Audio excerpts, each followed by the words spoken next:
क्या आपको सच में लगता है कि आप अपनी जिंदगी के सारे फैसले बहुत सोच समझकर और समझदारी से लेते हैं? जब आप किसी मॉल में by one get one free देखकर वो चीज भी खरीद लेते हैं जिसकी आपको जरूरत नहीं थी, या सिर्फ ब्रांड के नाम पर 10 गुना ज्यादा पैसे दे आते हैं, तब आप समझदार नहीं बल्कि किसी के बिछाए हुए जाल का शिकार बन रहे होते हैं। और सबसे मजेदार बात, हम सब बार बार एक जैसी ही बेवकूफी करते हैं। स्वागत है आपका जस्ट वन बुक पर। आज हम डिकोड कर रहे हैं बिहेवियरल इकोनॉमिस्ट और मशहूर प्रोफेसर डैन एरियली की आंखें खोल देने वाली किताब प्रिडिक्टेबली इरैशनल। ये किताब इंसानी दिमाग के उस अजीबोगरीब पैटर्न को सामने लाती है जो साबित करता है कि हमारी बेवकूफियां कोई तुक्का नहीं है, बल्कि वो पूरी तरह से प्रिडिक्टेबल है। यानी बड़ी बड़ी कंपनियां पहले से जानती हैं कि आप कहां और कैसे बेवकूफ बनने वाले हैं।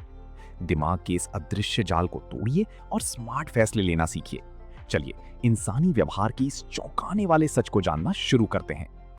क्या तुम्हें कभी रात के 2 बजे अपने फोन की स्क्रीन को घूरते हुए सीने में एक अजीब सी घुटन महसूस हुई है?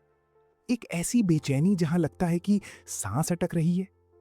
तुम कमाते हो, दिन रात घिसाते हो, ठीक ठाक पैसे बनाते हो, पर महीने की 25 तारीख आते आते बैंक अकाउंट बिल्कुल राख बन चुका होता है। और सबसे बड़ा दर्द, तुम्हें खुद समझ नहीं आता कि तुम्हारी मेहनत की कमाई आखिर जा कहां रही है। तुम खुद को आईने में देखते हो और सोचते हो, मैं इतना बेवकूफ कैसे हो सकता हूं? मेरे भाई, अगर तुमने कभी ये हैवी फीलिंग अपने सीने में दबा कर रखी है, तो आज की कहानी तुम्हारे लिए है। क्योंकि ये सिर्फ तुम्हारी कहानी नहीं है, ये भोपाल के एक छोटे से 1 BHK फ्लैट में रहने वाले आदित्य की कहानी है।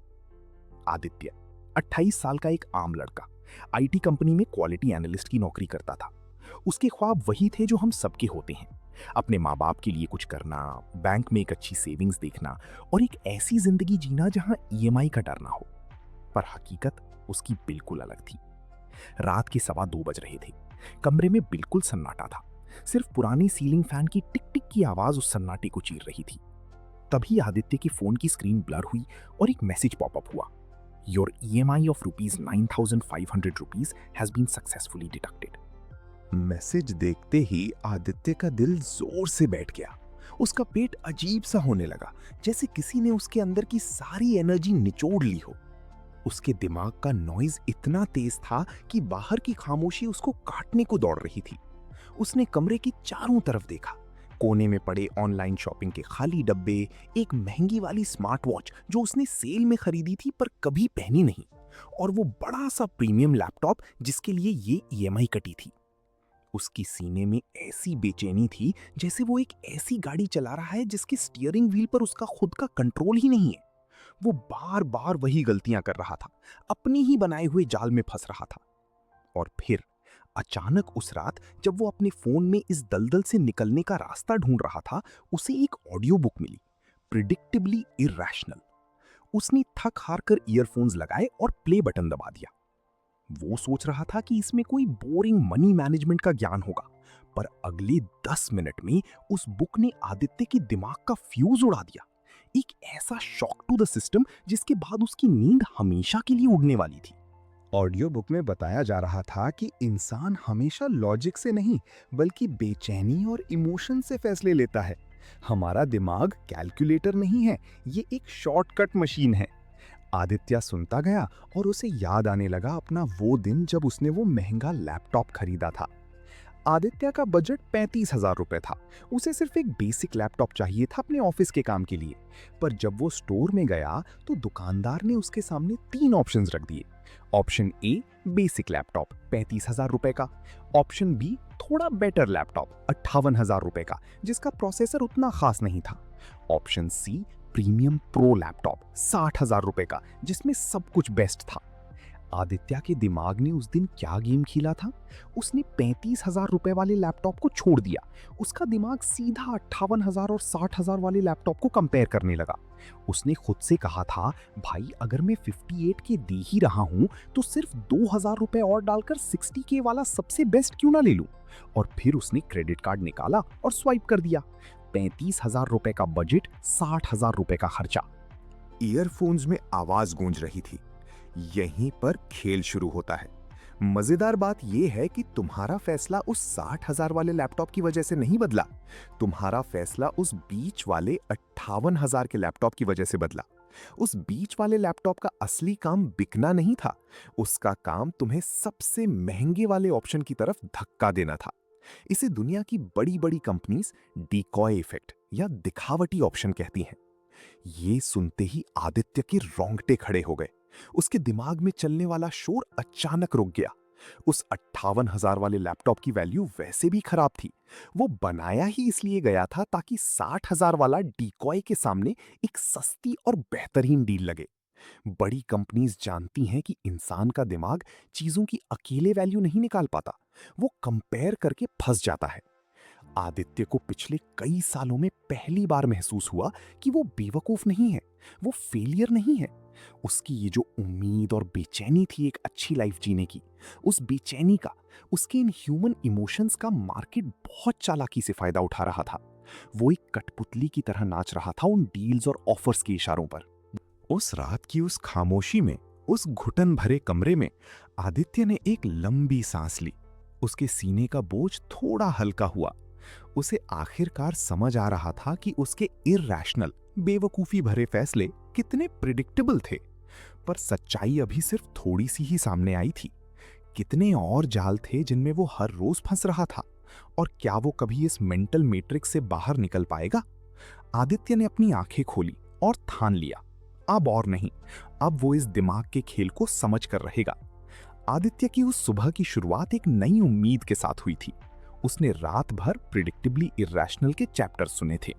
उसके अंदर एक आग थी, एक जज्बा था कि अब वो अपने बैंक अकाउंट को राख, एशेज नहीं बनने देगा। उसने आईने में देखकर खुद से वादा किया, आज के बाद कोई कंपनी मेरे दिमाग से नहीं खेल पाएगी। पर मेरे दोस्त, आदत और ह्यूमन साइकोलॉजी इतनी आसानी से हार कहाँ मानती हैं। किताबों की बातें सुनना आसान है, पर जब मार्केट तुम्हारे सामने नए जाल फेंकता है तो दिमाग फिर से पुरानी बेचैनी और मेंटल शॉर्टकट्स की तरफ भागने लगता है। शनिवार का दिन था। आदित्य को महीने भर का राशन और कुछ जरूरी सामान ऑनलाइन ऑर्डर करना था। उसने ऐप खोला और सिर्फ जरूरत की चीजें कार्ट में डाली। उसने खुद को कंट्रोल में रखा। टोटल बिल हुआ 820 रुपए। आदित्य खुश था। उसने 1,000 रुपए का बजट सोचा था और 820 रुपए में काम हो गया। पर तभी स्क्रीन पर एक बड़ा सा लाल रंग का बैनर पॉपअप हुआ। Congratulations, add items worth ₹180 more to get free delivery. नीचे छोटे अक्षरों में लिखा था, डिलीवरी चार्ज 60 रुपए। जैसे ही आदित्य ने वो फ्री शब्द देखा, उसके दिमाग के अंदर कुछ अलग ही केमिकल रिलीज होने लगे। उसका वो लॉजिक जो सुबह इतना स्ट्रांग लग रहा था, अचानक धुंधला पड़ने लगा। उसका दिमाग अब कैलकुलेट नहीं कर रहा था कि 60 रुपए देकर ऑर्डर खत्म किया जा सकता है। उसके दिमाग का सारा नॉइज सिर्फ एक शब्द पर आकर अटक गया, फ्री। हम इंसानों को नुकसान बिल्कुल पसंद नहीं है, और जब कोई चीज फ्री होती है तो हमारे दिमाग को लगता है कि इसमें खोने के लिए कुछ है ही नहीं, इसलिए वो सोचना बंद कर देता है।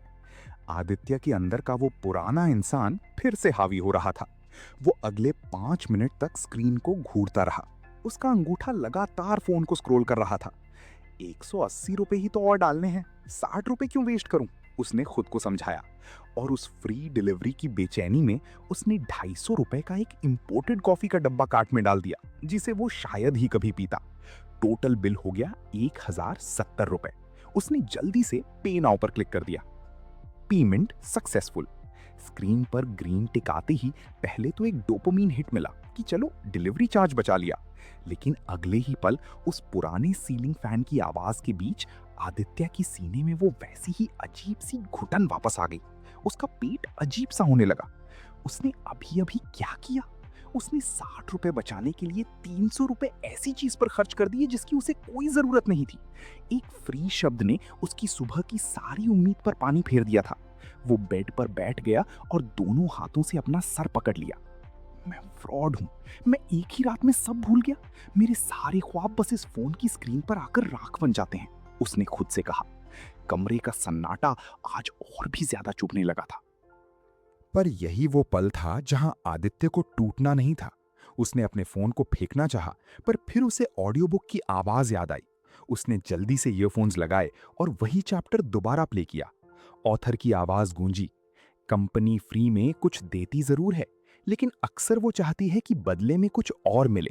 कभी तुम्हारा एक्स्ट्रा परचेज, कभी तुम्हारा डेटा। फ्री चीज कहानी नहीं होती, वो कहानी की शुरुआत होती है। आदित्य की आंखें नम हो गई थीं, पर इस बार वो रोने के लिए नहीं, लड़ने के लिए तैयार था। उसने खुद को धोखा देने से रोका। उसने ऑडियो बुक को पॉज किया और बुक का सबसे बड़ा रूल अपने आईने के सामने खड़े होकर खुद से पूछा, अगर ये डिलीवरी फ्री नहीं होती तो क्या मैं वो 250 रुपए की कॉफी कभी खरीदता? जवाब साफ था, नहीं।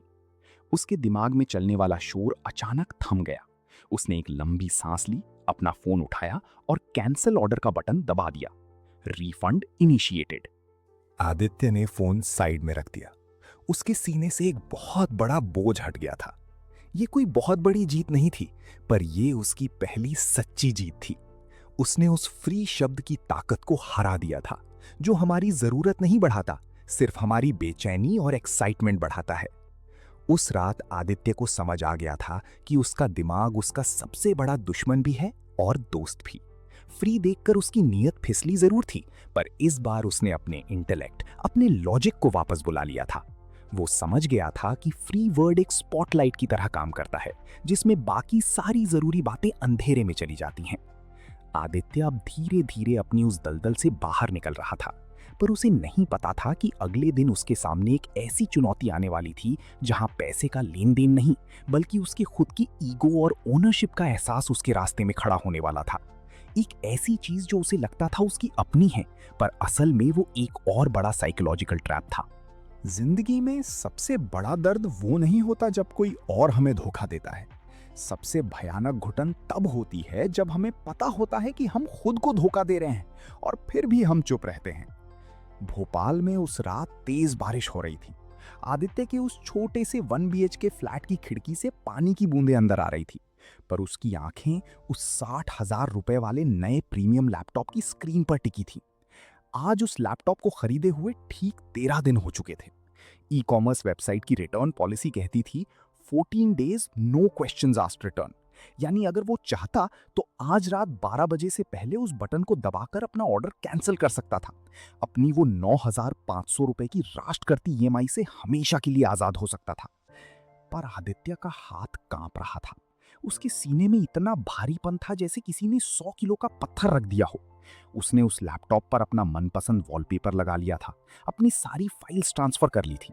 उसने खुद को समझाया, यार इसकी स्क्रीन कितनी अच्छी है, आगे चलकर अगर मैं फ्रीलांसिंग करूंगा तो ये प्रीमियम लैपटॉप ही तो काम आएगा। उसकी बेचैनी उसकी सांसों में सुनाई दे रही थी। वो जानता था कि उसकी औकात नहीं है उस EMI को भरने की, पर उस लैपटॉप को वापस डब्बे में पैक करने का ख्याल ही उसके अंदर एक अजीब सा खोने का दर्द पैदा कर रहा था। ऐसा लग रहा था जैसे कोई उसकी आइडेंटिटी, उसका स्टेटस उससे छीन रहा हो। तभी उसने अपने ईयरफोन्स लगाए और प्रेडिक्टेबली इरैशनल का अगला चैप्टर प्ले किया। और जैसे ही ऑथर की आवाज उसके कानों में पहुंची, उसके झूठ का महल तास तास गिरने लगा। ऑडियो बुक में एक बहुत गहरी बात चल रही थी, द एंडाउमेंट इफेक्ट, मालिकाना हक का एहसास। ऑथर समझा रहा था, जब कोई चीज हमारी हो जाती है तो हमें वो पहले से ज्यादा वैल्यूएबल लगने लगती है। उसकी असली वैल्यू चाहे जो भी हो, लेकिन हमारे दिमाग में उसकी वैल्यू बढ़ जाती है। जब कोई प्रोडक्ट सिर्फ दुकान में होता है तब वो एक ऑप्शन होता है, लेकिन जब वो तुम्हारे कमरे में आ जाता है, तुम्हारी डेली लाइफ का हिस्सा बन जाता है, तब वो सिर्फ प्रोडक्ट नहीं रहता, वो तुम्हारी दुनिया का हिस्सा बनने लगता है। आदित्य की आंखें फटी की फटी रह गई। ऑडियो बुक बिल्कुल वही बोल रहा था जो वो इस वक्त महसूस कर रहा था। हमारा ब्रेन ओनरशिप को बहुत सीरियसली लेता है। जैसे ही कोई चीज मेरी बनती है, उसकी कहानी बदल जाती है। कंपनियां ये बात जानती हैं, इसीलिए वो तुम्हें 15 डेज फ्री ट्रायल या इजी रिटर्न देती हैं। उन्हें पता है कि जब प्रोडक्ट तुम्हारे घर पहुंच जाएगा तो तुम उसके आदी हो जाओगे, और इंसान को किसी नई चीज को पाने की जितनी खुशी होती है, उससे कहीं ज्यादा दर्द उसे खोने का होता है। तुम लैपटॉप की क्वालिटी से प्यार नहीं कर रहे, तुम अपनी अटैचमेंट से डर रहे हो। कमरे का सन्नाटा अब शोर नहीं मचा रहा था, वो आदित्य से सवाल कर रहा था। आदित्य को समझ आ गया था कि उसका दिमाग उसे कितनी बुरी तरह बेवकूफ बना रहा है। उसने वो लैपटॉप अपनी किसी फ्रीलांसिंग के ख्वाब के लिए नहीं रखा था, वो उसे इसलिए छोड़ नहीं पा रहा था क्योंकि अब उसका ईगो बीच में आ गया था। वो मेरा लैपटॉप बन चुका था। पर सच्चाई हजम करना इतना आसान नहीं होता मेरे भाई। अगले 15 मिनट तक आदित्य उस रिटर्न आइटम के बटन को घूरता रहा। उसके दिमाग ने पूरी ताकत लगा दी उसे रोकने की। लोग क्या कहेंगे? दोस्तों को तो बता दिया था कि प्रो लैपटॉप लिया है, वापस करूंगा तो फेलियर लगूंगा। उसकी आंखों से आंसू निकल आए। वो घुटन, वो फेलियर्स का बोझ, वो हर महीने पैसे पैसे के लिए रोना, सब कुछ एक साथ उसके अंदर उबाल मार रहा था। और फिर ऑडियो बुक में एक आखिरी गोल्डन क्वेश्चन गूंजा। जब भी ऐसी सिचुएशन आए, खुद को एक पल रोको और पूछो, अगर ये चीज आज मेरे पास पहली बार आती तो क्या मैं अभी भी इसे रखना चाहता? अगर जवाब सिर्फ इसलिए हाँ है क्योंकि तुम उसके आदी हो गए हो, तो समझ जाओ एंडाउमेंट इफेक्ट काम कर रहा है। आदित्य ने अपनी आंखें बंद की। उसने सोचा, अगर ये लैपटॉप आज पहली बार मेरे सामने बॉक्स में आता और मुझे पता होता कि मेरी बैंक में सिर्फ 2000 रुपए बचे हैं और हर महीने 9500 रुपए की ईएमआई देनी है, तो क्या मैं इसे खरीदता? अंदर से आवाज आई, पागल है क्या? कभी नहीं। बस वही वो पल था, वो डीप आहा मोमेंट। आदित्य ने आंखें खोली। उसने अपने आंसू पोंछे। उसकी उंगलियां अब कांप नहीं रही थी।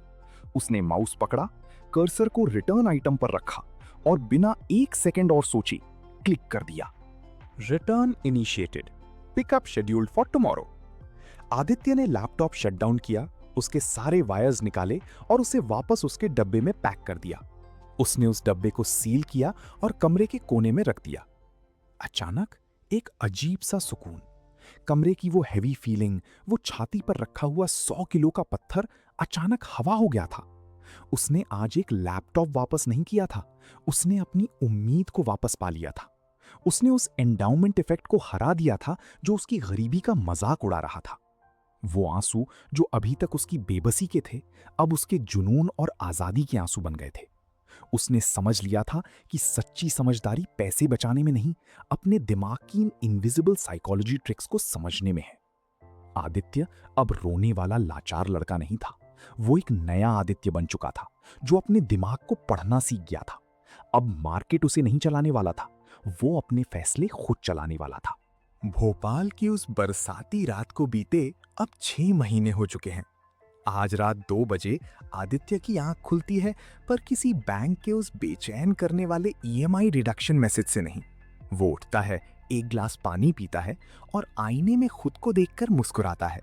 उसकी आंखों में अब वो घुटन नहीं है, उसकी सांसों में वो भारीपन नहीं है। उस पुराने सीलिंग फैन की टिक टिक आवाज अब उसके कानों में शोर नहीं मचाती, क्योंकि उसके दिमाग का अपना शोर शांत हो चुका है। उसकी पासबुक अब उसके फेलियर्स का सर्टिफिकेट नहीं रही। उसकी बैंक स्टेटमेंट देखकर अब उसे अपने राख होते ख्वाब नजर नहीं आते। आदित्य आजाद हो चुका है। उसने अपने दिमाग की उस शॉर्टकट मशीन को अपना सबसे बड़ा हथियार बना लिया है। पिछले ही हफ्ते की बात है, आदित्य मॉल गया था। एक चमकते हुए शोरूम के बाहर एक बड़ा सा बोर्ड लगा था, premium smartphone, original price 70,000 rupees, today only 55,000 rupees, mega discount. अगर ये 6 महीने पुराना आदित्य होता तो उसके दिमाग में बेचैनी दौड़ने लगती। वो सोचता, भाई 15,000 रुपए का डिस्काउंट मिल रहा है, ऐसी डील फिर नहीं मिलेगी, और वो बिना सोचे अपना क्रेडिट कार्ड स्वाइप कर देता। पर उस दिन नए आदित्य ने क्या किया? उसने मुस्कुराते हुए उस बोर्ड को देखा। उसके कानों में प्रेडिक्टिबली इरैशनल के उस एंकरिंग इफेक्ट वाले चैप्टर की आवाज गूंजी।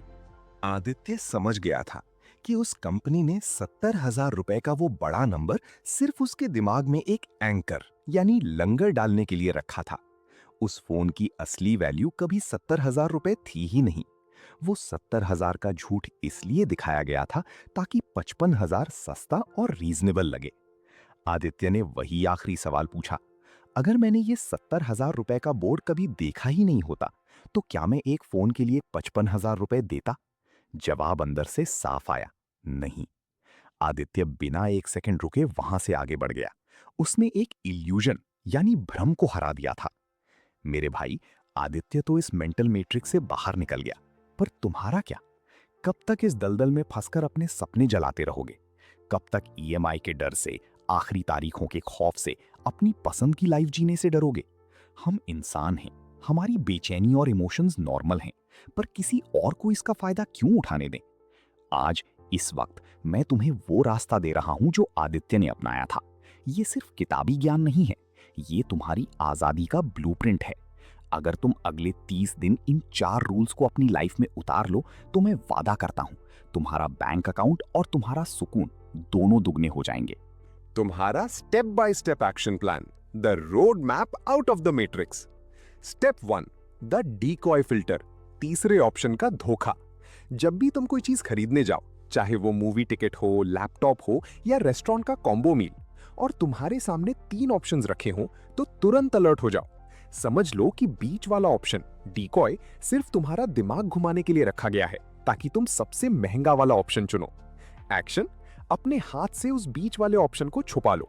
फिर सोचो, अगर सिर्फ सबसे सस्ता और सबसे महंगा ऑप्शन होता तो मेरी जरूरत के हिसाब से कौन सा सही है? तुम्हारा फैसला तुरंत क्लियर हो जाएगा। स्टेप 2, द फ्री ट्रैपडोर, मुफ्त की कीमत। फ्री शब्द इस दुनिया का सबसे बड़ा साइकोलॉजिकल ट्रैप है। ये हमारे दिमाग की सोचने की ताकत को जीरो कर देता है। जब वेबसाइट पे लिखा हो add 200 rupees more for free delivery, तो समझ जाओ तुम एक जाल में फंस रहे हो। एक्शन, जब भी कुछ फ्री दिखे, अपने अंदर के उस छोटे बच्चे की एक्साइटमेंट को रोको। खुद से पूछो, अगर इस फ्री चीज की कीमत 10 रुपए होती तो क्या मैं इसे खरीदता? अगर जवाब नहीं है तो वहां से तुरंत बैक आ जाओ। तुम जरूरत नहीं, सिर्फ अपना एक्साइटमेंट खरीद रहे हो। Step 3, the anchor reality check. पहला नंबर झूठ है। दुनिया तुम्हें जो पहला नंबर दिखाती है, एमआरपी, ओरिजिनल प्राइस, वो असली प्राइस नहीं होता। वो एक एंकर होता है जो तुम्हारे दिमाग में डाला जाता है ताकि बाद में छोटा नंबर दिखाकर तुम्हें डिस्काउंट का लालच दिया जा सके। एक्शन, कभी भी कटी हुई एमआरपी को मत देखो। अपने दिमाग में उस नंबर को मिटा दो। सिर्फ फाइनल प्राइस देखो और पूछो, अगर इस पर कोई डिस्काउंट ना लिखा होता और इसकी एक्चुअल प्राइस यही होती, तो क्या ये चीज मेरे लिए इतनी वैल्यूएबल है? Step 4, the endowment detachment, ownership का बुखार। कंपनियां जानती हैं कि जब कोई चीज तुम्हारे घर आ जाती है तो तुम्हारा ईगो और इमोशंस उससे जुड़ जाते हैं। तुम उसे वापस नहीं करना चाहते क्योंकि तुम्हें उसे खोने का दर्द होता है। ये ट्रायल पीरियड का सबसे डार्क सीक्रेट है। एक्शन, जब भी 14 डेज फ्री ट्रायल या रिटर्न पॉलिसी वाली कोई चीज मंगवाओ तो लगातार खुद को याद दिलाओ, ये मेरा नहीं है। और रिटर्न डेट आने पर आईने में देखकर पूछो, अगर ये आज पहली बार मेरे पास आता तो क्या मैं इसे रखता? अगर थोड़ा सा भी डाउट हो तो रिटर्न बटन दबा दो। तुम्हारा दर्द सिर्फ 5 मिनट रहेगा, पर ईएमआई सालों साल चलेगी। मेरे दोस्त, जिंदगी में सबसे बड़े नुकसान गलत जानकारी से नहीं होते। वो तब होते हैं जब हमें लगता है कि हम बिल्कुल सही सोच रहे हैं, जबकि असल में हमारा दिमाग किसी इनविजिबल साइकोलॉजी ट्रिक का शिकार हो रहा होता है। ये दुनिया, ये मार्केटिंग, ये एड्स, ये सब नहीं रुकने वाले। ये हमेशा तुम्हारे इमोशंस को ट्रिगर करेंगे। पर अब तुम्हारी बारी है अपना स्टीयरिंग व्हील वापस अपने हाथ में लेने की। तुम कोई लाचार इंसान नहीं हो जिसके ख्वाब सिर्फ एक बाय नाउ बटन पर आकर खत्म हो जाएं।